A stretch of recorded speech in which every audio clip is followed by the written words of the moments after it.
আসসালামু আলাইকুম রহমতুল্লাহি অবরকাতুহ। সম্মানিত দর্শক, দিল্লিতে বসে শেখ হাসিনা একটি কাণ্ড ঘটাচ্ছেন বা একটি কথা বলছেন, আর সারা বাংলাদেশ এটা নিয়ে আমরা হৈ হৈ রৈ রৈ শুরু করে দেই। শুধু তিনি নন, তার বাইরে অসংখ্য নেতা, যেমন ধরুন জাহাঙ্গীর কবির নানক, বাহাউদ্দিন নাসিম, ওবায়দুল কাদের, তারপর সাবেক স্বরাষ্ট্রমন্ত্রী তিনি।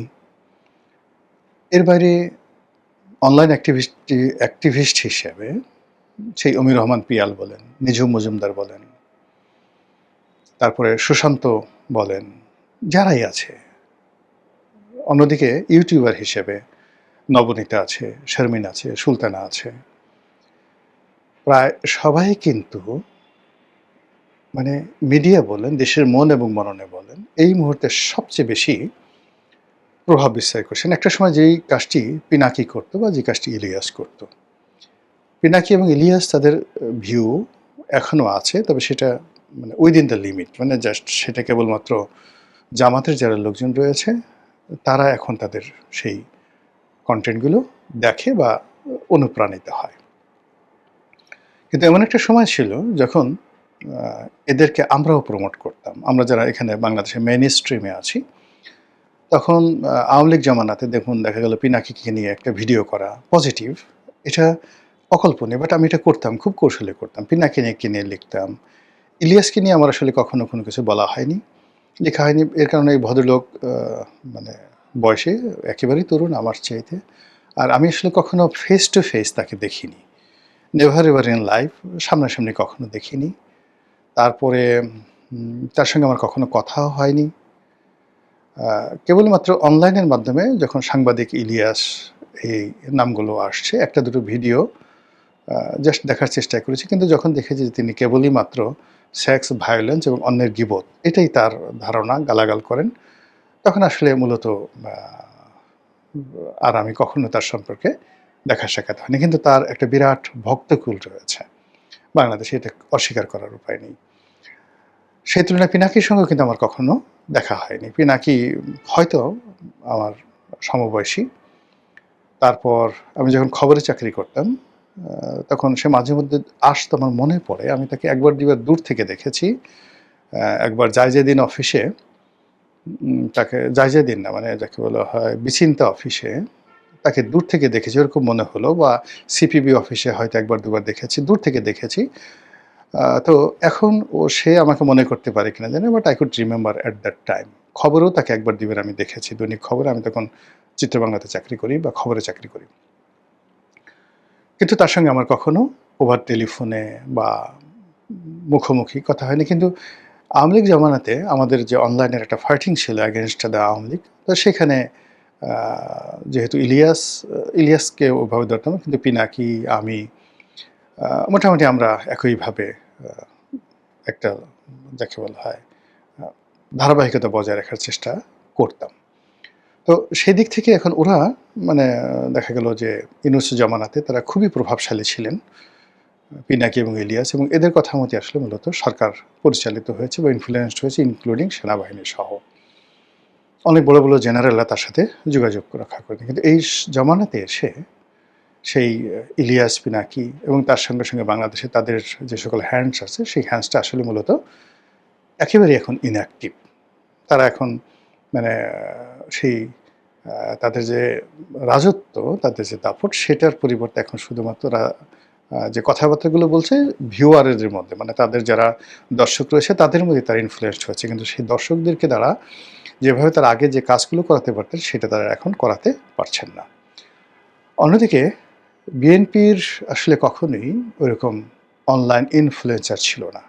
পিনাকি বা ইলিয়াস তারা যেটা করছে জামাতের জন্য করেছে, কিন্তু এটা আলটিমেটলি বিএনপির পক্ষে আসছে, অনেকটা খলিলুরের পক্ষে আসছে, অনেকটা ইউনূস সাহেবের পক্ষে আসছে, বিপ্লবের পক্ষে আসছে। কিন্তু তাদের যে মাস্টার মাইন্ড সেট আপটা ছিল মূলত একটি ভারত বিরোধী প্রোপাগান্ডা চালানোর জন্য একটা ইসলামিক যে রেভলিউশন, এটার জন্য মূলত তারা চেষ্টা করেছে, হোয়াট এভার মেবি।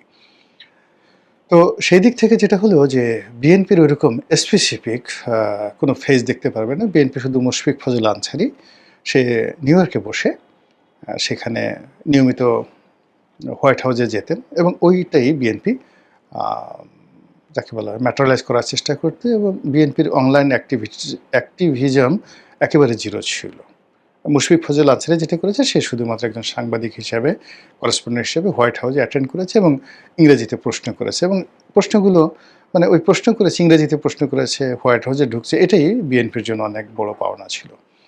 আর বাংলাদেশে বিএনপির পক্ষেভাবে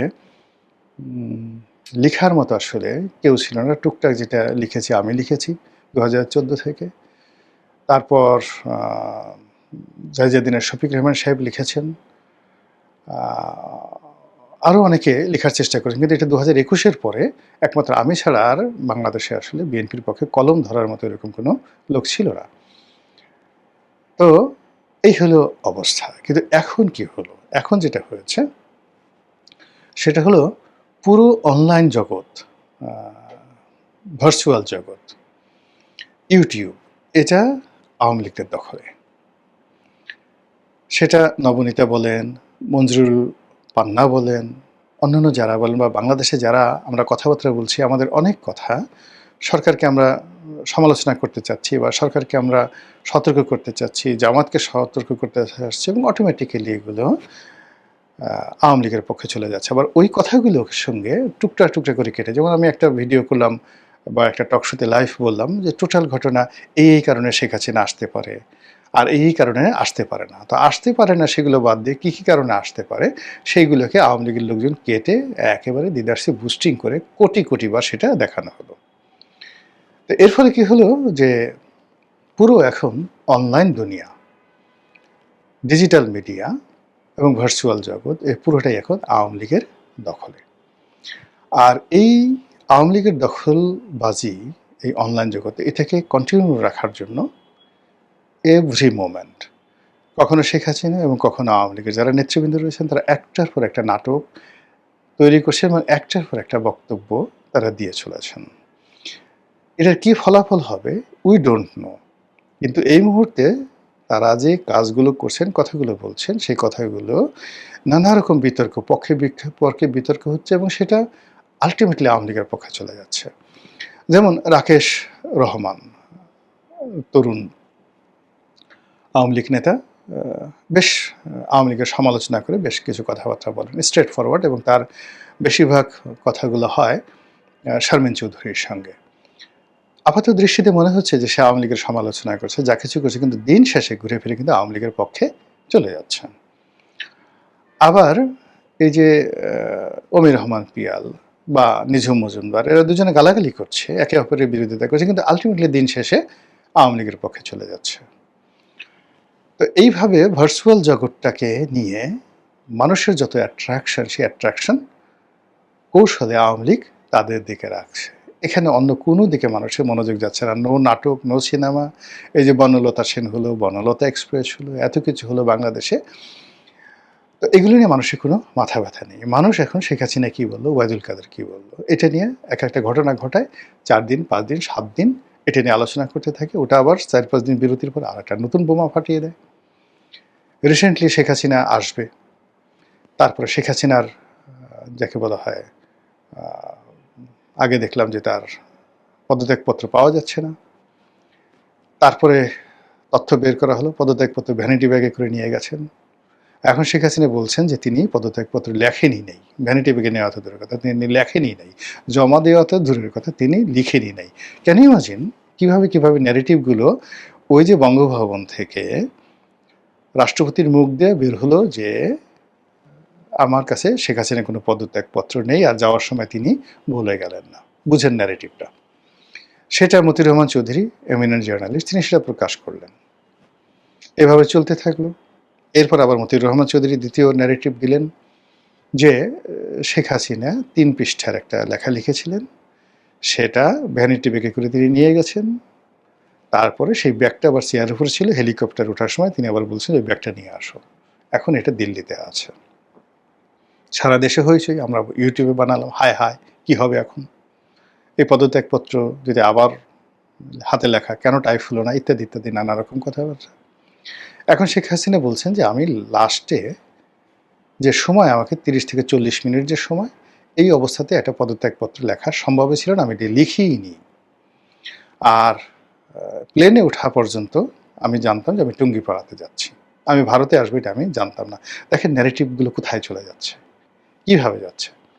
তো এটা নিয়ে আলোচনা হচ্ছে ইন্টেলেকচুয়াল লেভেলে। আর যারা সরকারি কর্তা ব্যক্তি, বিচার বিভাগ, মিলিটারি, যারা এই আন্দোলনের সঙ্গে জড়িত তারা, যারা কুয়ের সঙ্গে জড়িত তারা, সব মিলিয়ে এই জিনিসগুলো যখন তারা শুনে এক ধরনের আতঙ্ক ছড়িয়ে পড়ছে। এবং যেকোনো মার্কেটিং বা অ্যাচিভমেন্ট বা প্রতিপক্ষকে পরাজিত করার সবচেয়ে বড় টেকনিক হলো ভয় ধরিয়ে দেওয়া। আওয়ামী লীগ অত্যন্ত সুকৌশলে এই ভয়গুলো ধরিয়ে দিচ্ছে। ২ নম্বর হলো গ্রিড, লোভ দেখানো।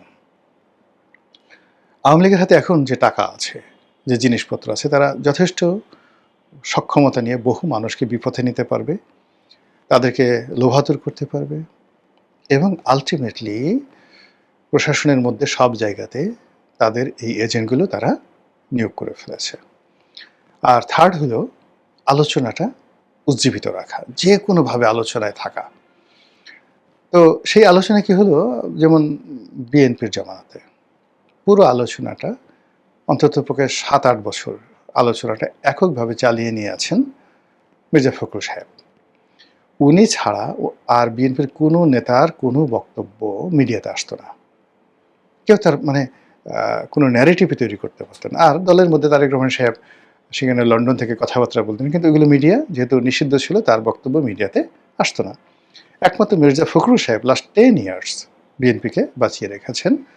তো সেই মির্জা ফখরুল ইসলাম একা যতটুকু বাঁচিয়ে রেখেছেন তার চেয়ে 1000 গুণ এখন শেখ হাসিনা বলছেন, ওবায়দুল কাদের বলছেন, যে যা বলছেন সবাই মির্জা ফখরুলের যে ওই সময়তে ইফেক্টিভনেস ছিল আওয়ামী লীগ জামানাতে, তার চেয়ে 1000 গুণ ইফেক্টিভনেস নিয়ে দেশি বিদেশি পত্রপত্রিকা, মানে শুধু বাংলাদেশ না, ইকোনমিস্টের মতো পত্রিকা, টাইম ম্যাগাজিনের মতো পত্রিকা, নিউ ইয়র্ক টাইমসের মতো পত্রিকা, ওয়াশিংটন পোস্ট, আনন্দবাজার, ভারতের দ্য হিন্দু, ইন্ডিয়ান এক্সপ্রেস, পাকিস্তানের দ্য ডন, সব জায়গাতে শেখ হাসিনার পত্রিকা মানে কথাবার্তা যেভাবে ছাপা হচ্ছে, যেভাবে রাশিয়া, পাকিস্তান, ভারত, দুবাই সবাই মানে এই বাংলাদেশের প্রসঙ্গ নিয়ে, including America, white house, Kremlin, সবাই ব্যস্ত হয়ে পড়েছে। আপনি বুঝতে পারছেন যে এই জিনিসটা কীভাবে একটা হট কেক তৈরি হচ্ছে, কীভাবে একটা যাকে বলে অগ্নুৎপাত ঘটার জন্য একটা জ্বালামুখ তৈরি হচ্ছে, কীভাবে একটা অগ্নুৎপাত ঘটানোর জন্য জ্বলন্ত লাভা টকবক করে ফুটছে।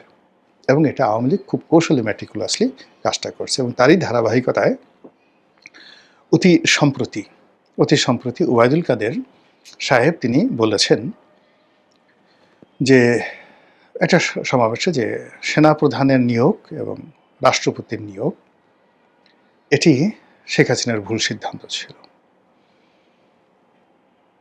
এটা নিয়ে তো আওয়ামী লীগের যাদের মুখ আছে, যাদের কথা শুনে তারা গালাগালি করে ওবায়দুল কাদের, হ্যাঁ এতদিন কোথায় ছিলেন, কেন বলেননি, ওটা বলেননি। আওয়ামী লীগপন্থী যারা সাংবাদিক আছেন তারাও মানে আলোচনা করেছেন। ওই দিন আমির হোসেন আমু বলেছেন, ওইটা বলেছেন। আমার বন্ধু নঈম নিজামও তিনি বলেছেন যে আমির হোসেন আমু বলেছেন তুফাইল আহমেদকে বানান, আমাকে বানান। সেদিন ওবায়দুল কাদের মানে বলেননি কেন, এখন তিনি বলছেন কেন? সো এই যে যা কিছু হচ্ছে এগুলো সবই কিন্তু আমরা আলোচনায় আসছে, যেমন আমার মেনশনে আসছে। এই আলোচনাটা নঈম নিজাম এই কথা লিখুক, লোকজন ওবায়দুল কাদেরকে গালাগালি করুক, এটা আলোচনার মধ্যে থাকুক, এটা শেখ হাসিনা চেয়েছেন এবং শেখ হাসিনার নির্দেশে তিনি ওবায়দুল কাদের এই কথাগুলো বলেছেন। ওবায়দুল কাদের এই যে কথাগুলো বলেছেন, কোনো অবস্থাতেই দলের লোকজন যে যাই বলুক না কেন তিনি নিজের থেকে কোনো কথা বলেন এই না, এটা একটা জাস্ট একটা ড্রামা। আগে যেটা বললাম ওবায়দুল কাদেরকে এই যে দিয়ে এই কথাগুলো বলানো, এর দুটো যাকে বলা হয় উদ্দেশ্য থাকতে পারে। প্রথম উদ্দেশ্য একেবারে সিম্পল, আলোচনাটা চাঙ্গা রাখা। দ্বিতীয় যে বিষয় সেটা হলো সেনাপ্রধান জেনারেল ওয়াকারুজ্জামান এবং বর্তমান রাষ্ট্রপতি তাদেরকে আওয়ামী লীগ থেকে বিচ্ছিন্ন করে দেওয়া, মানে এদের সঙ্গে আওয়ামী লীগের কোনো সম্পর্ক নেই, আওয়ামী লীগ তাদের শত্রু। বুঝতে পারছেন? এই কাজটা যদি আওয়ামী লীগ সুন্দরভাবে করতে পারে আর এই দুজন লোক যদি বর্তমান সরকারের আস্থাভাজন হয়, বিশ্বাসভাজন হয়, তাহলে কি হতে পারে আগামী দিনে। আচ্ছা গেল। এর বাইরে যে যেটা হলো সেটা হলো নেতিবাচক অর্থে আওয়ামী লীগ এই একটা মার্কেটে একটা প্রোপাগান্ডা ছড়িয়ে দেওয়ার ফলে লোকজন কিভাবে মানে আওয়ামী লীগের ভিতরে শেখ হাসিনার বিরোধী যারা লোকজন আছে কয় পার্সেন্ট ওবায়দুল কাদেরের পক্ষে যায়, কয় পার্সেন্ট শেখ হাসিনার পক্ষে যায়, এটারও একটা জরিপ শেখ হাসিনা করে ফেললেন। কিন্তু আমি যতটুকু শেখ হাসিনাকে জানি, যতটুকু ওবায়দুল কাদেরকে জানি, শেখ হাসিনার ইঙ্গিত ছাড়া, গ্রিন সিগন্যাল ছাড়া ওবায়দুল কাদের যদি মরেও যান তিনি একটা শব্দ উচ্চারণ করবেন না। একটা ছোট উদাহরণ দিয়ে ঘটনাটা শেষ করি। এটা কত সালে? এটা কি 2011 আগে 2005 বা 6 সালে হবে আর কি, বা 4 সনের দিকে হবে। এটা একরাম বলতে পারবে, মানে নোয়াখালীর যে এমপি আছেন একরামুল করিম, ও প্রথম আমার বন্ধু মানুষ সেই ওখানে সেক্রেটারি হলো। তো ওই যে সম্মেলনটা, ওই সম্মেলনটাতে ঢাকা থেকে আমি গেলাম, ওবায়দুল কাদের আর জুবাইদুল হক রাসেল, আমরা আমার গাড়িতে করে আমরা সেই সম্মেলনে যোগদান করতে গেলাম প্রধানমন্ত্রীর নির্দেশে। তখন প্রধানমন্ত্রী আমাকে চিনতেন কি চিনতেন না ডাজ নট ম্যাটার, যেহেতু কাদের ভাইয়ের সাথে আমার তখন একটা খুব ধরম মহরম সম্পর্ক। মধ্যে আবার জলিল ভাই যাচ্ছিলেন, আব্দুল জলিল সাধারণ সম্পাদক, তার গাড়ির চাকা পাংচার হয়ে গেল, তিনিও এসে আমার গাড়িতে উঠতেন। আমার ওই মুহূর্তে খুব ভালো একটা দামি গাড়ি ছিল, এই জন্য মানে কাদের ভাই সবসময় ভালো গাড়িতে চলতে পছন্দ করতেন। তা আমি, ওবায়দুল কাদের, শেখ হেলাল, তারপর শেষে আব্দুল জলিল সাহেব, আমরা এবার বহু জায়গাতে বহু জেলাতে ভ্রমণ করেছি। হয়তো দলের জন্য টাকা খরচ করার সামর্থ্য খুব অল্প লোকের ছিল, আমার ছিল। ওই সময় তো ওবায়দুল কাদের ভালো একটা গাড়ি পছন্দ করে, এক জায়গাতে 10,000 টাকা দেওয়া দরকার, ওই টাকাটা ইভেন তখন শেখ হেলালের অবস্থা ভালো না, একটা জায়গাতে যাবে, শেখ হেলালের অর্থনৈতিক অবস্থা ভালো না, খুব খারাপ অবস্থা 2002-03 সনে, কিন্তু তখন আমার রমরমা অবস্থা।